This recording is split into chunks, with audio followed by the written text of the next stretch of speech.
All right, how you doing today? Today we're taking a quick look at the grid lines in Logic Pro 12.3. These are really cool because now you can see the grid here, as you can see on my screen. Once you zoom in, you get even more grids.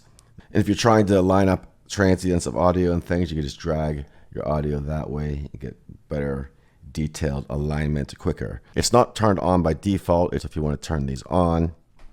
You'll come over to Logic Pro here and go to Settings, and then View, and then Tracks, and then you have your grid line setting here. Foreground or background. Now by default they are turned on to background, which looks like that, where you can barely see them. And then foreground, we have automatic color if you want automatic. And we have a horizontal and vertical. We can switch up here as well to be bolder or lighter, if you will. I kind of have mine settings here.